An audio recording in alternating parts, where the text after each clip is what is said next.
that 12-passenger van in a small club in Minnesota. And the snow outside of First Ave. I just wanted my name and a star. Now look at where we at, still growing up. Still growing up.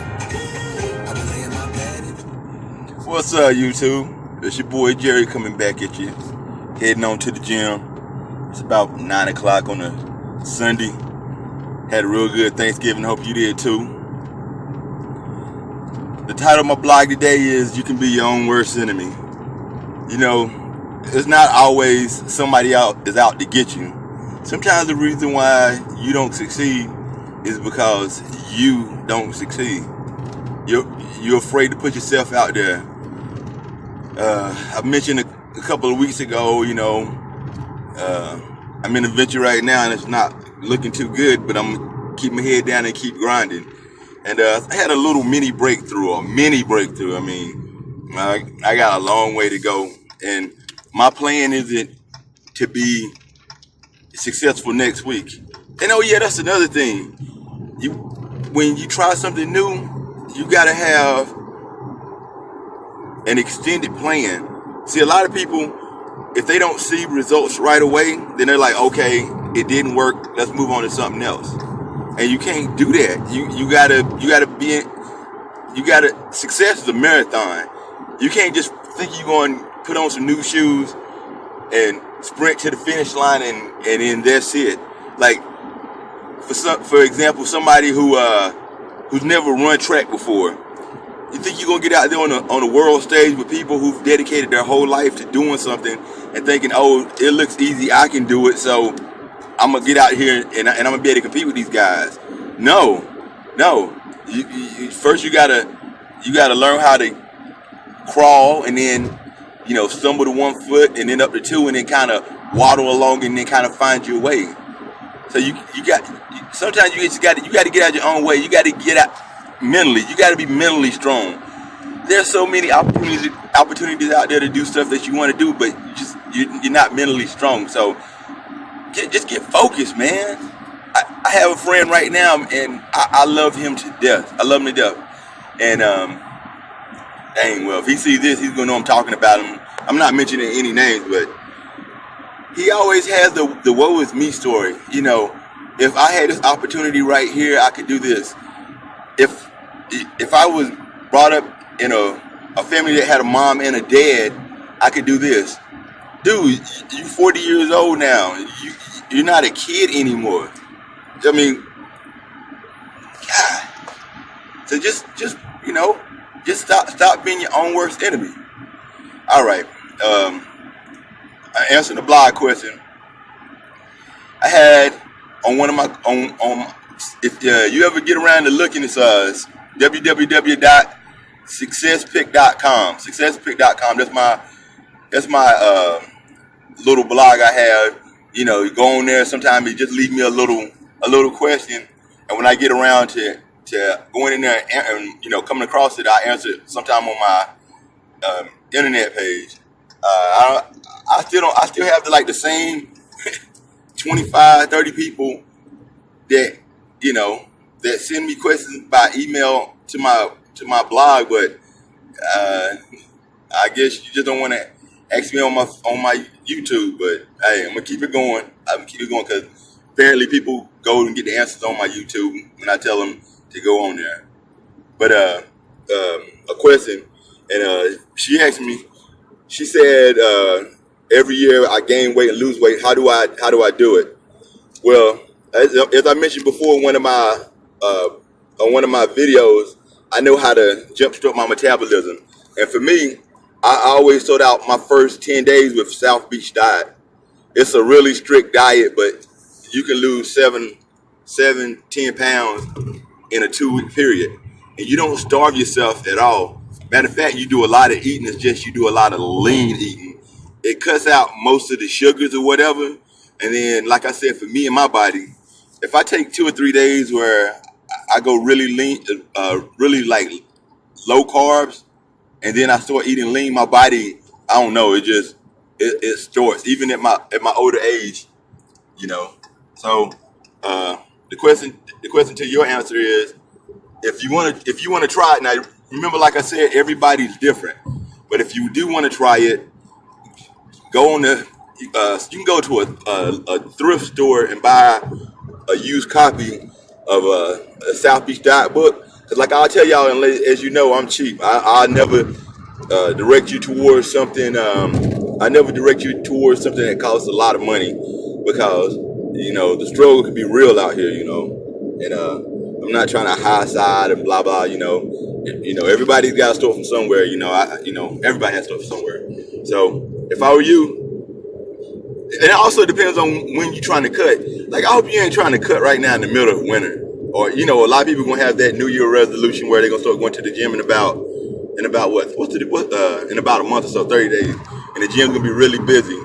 But and there's nothing wrong. Go to the gym, but I wouldn't sort my diet over the holidays, because you're gonna lose. You're gonna lose. I mean, Lord knows, if you seen how much food I ate over Thanksgiving, it was ridiculous. I mean, pecan pie, sweet potato pie.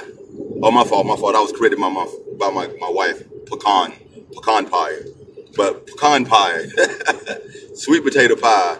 She even had some pumpkin pie, apple pie, and trying to lose weight over the holidays. That would be a big no for me. So I'm gonna give you these little 3 steps right here, and then I'm gonna shut it down.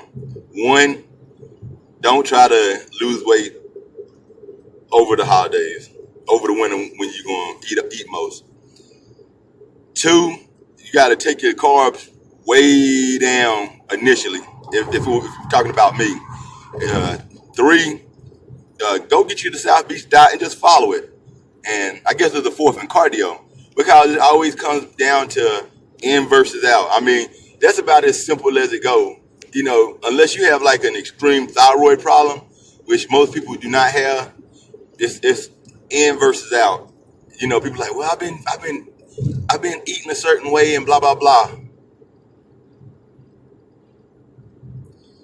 It's in versus out. If you take in less food than you putting out, you will lose weight. Just depending on how much you're taking in versus how much you're putting out, equals how fast you lose the weight and how much cardio you do. But me, a lot of times I do cardio just so I can eat more.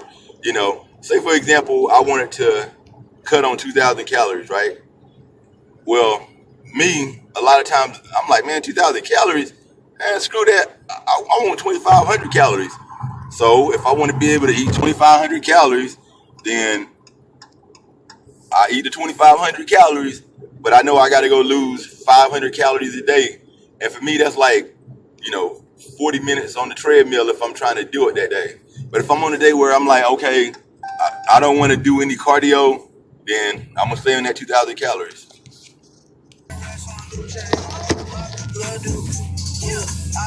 Traffic got name. I can't buy with the rain. Rather go and buy ball, man. Gucci gang, Gucci gang, Gucci gang. Gucci gang, Gucci gang, Gucci gang, Gucci gang, Gucci gang, Gucci gang, Gucci gang. Spent 3 racks on a new chain. Love do. Traffic got name, yeah. I can't buy no with the rain. Rather go and buy ball, man. Hey. All right, look, y'all. I guess bottom line, what I'm saying is, just don't be your own worst enemy.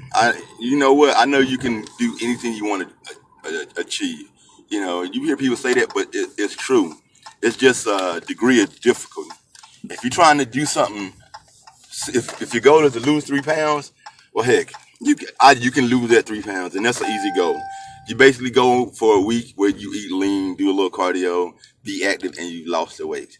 But if you're trying to do something that changes your life, you're trying a business adventure where money's involved, where you gotta budget and save and put back money in order to do it, then that's a bigger and a harder goal to achieve, and it takes longer. But you just got to have the mental power to do it.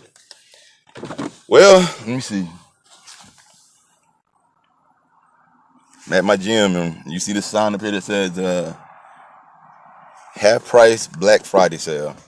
That means my gym is getting ready to be busy the next month and a half.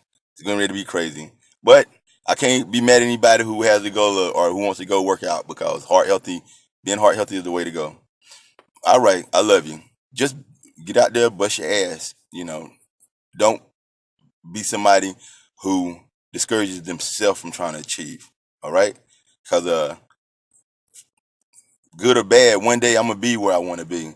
And me telling you this stuff, I haven't always been that way. A lot of this stuff is me learning this as I go along, as I've gotten older. I try to go ahead and tell you the little pearls and stuff that I've learned over time, and maybe you can take that. I wish a lot of the stuff that I tell y'all now, I had somebody to tell me that 20 years ago. I would be so much further ahead. I mean, I'm pretty good right now. Don't get me wrong, I'm good, but I could be so much better, so much better. So, now I'm thinking long run. Back in the day, I was thinking about, let me see about getting those 24-inch rims, and let me see about getting this car and that car, and blah, blah, blah. Now I'm about houses, vacations, early retirement. Uh, don't give a fuck about what anybody else thinks. Family first, friends first, or second. Me. If somebody don't care about you, then don't waste your time worrying about them. If you're dealing with somebody, they'll show you the way they want you to treat them. And here's a pearl right here. If you want somebody not to be in your life, then you test them. I look like 10:45. Just got finishing up at the gym. Go home and eat some pizza or something, because it's part of my workout regimen. All right. Have a good day.